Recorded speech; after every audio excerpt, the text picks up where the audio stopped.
Welcome. In this video, we'll be going through this problem. The statement reads as follows. In the figure, PS is the diameter of the circle with center T, PQ is a tangent to the circle, and TR is perpendicular to QS. And they were given that angle RTS is X. So, the first question is, prove that TR is parallel to PQ. Where is TR? TR is here. TR is here. PQ, I mean, yes. And TR is here. Now, for these two lines to be parallel, they must satisfy any of these conditions. F, U, N, which is fine. The F, which stands for corresponding angles, the U or the C for co-interior angles, and the N or the Z for alternate angles. Corresponding angles are equal, co-interior angles they add up to 180, and then alternating angles are equal. Now, here we look at the figure. Here are the two lines. For them to be parallel, they must satisfy F, U, or N. In this case, looks like the F is applicable given the fact that the statement was told that PS is a diameter. And we know that an angle subtended by a diameter, the circumference of the circle is 90 degrees. So we know that angle, we can say PQS is equals to 90 degrees, and then reason angle in a semicircle. Yes, angle in a semicircle or angle subtended by diameter. Now we can see that this angle, we can just give this intersection an imaginary letter. Let's say it's K. So we'll see that TR is parallel to PQ due to the fact that TKS is equals to PQS. They are both equals to 90, these angles, and therefore which concludes that PQ is parallel to TR. Reason is because of corresponding angles. Now, moving to the second question. Determine with 4 other reasons each equal to X. So currently we have 1. This is K, remember, not X, K. Let me look for another pen here. Black, yes. So we only have this X now. Now, we are told that this is a tangent, so let me just extend it. It's one line, it's a tangent. Now, let's start. So we need 4. So 1, 2, 3, and 4. Now, the first one, let's use parallel lines first. What we see an F here, which is corresponding angles are equal. So if this is X, this will also be X.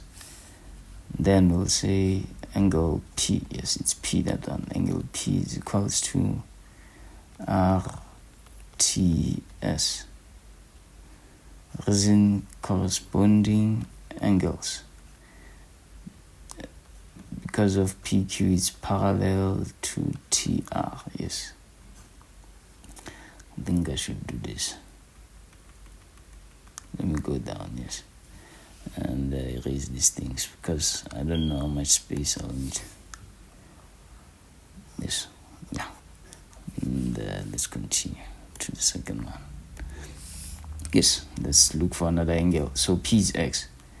We can just say both of these, they're equals to X. And let's look for another one. Using parallel lines again, can we see anything? 1, 2, 3, 4, 5, nothing. Now let's go to the tangent. We are told that we have a tangent, and we know that an angle between a tangent and a chord is equal to the angle subtended by this chord. In this case, this chord QS subtends angle P. So angle between a tangent and a chord, which is Q4. Q4 will be X. So we'll say Q4 is equals to X. Reason being, this is tan quad.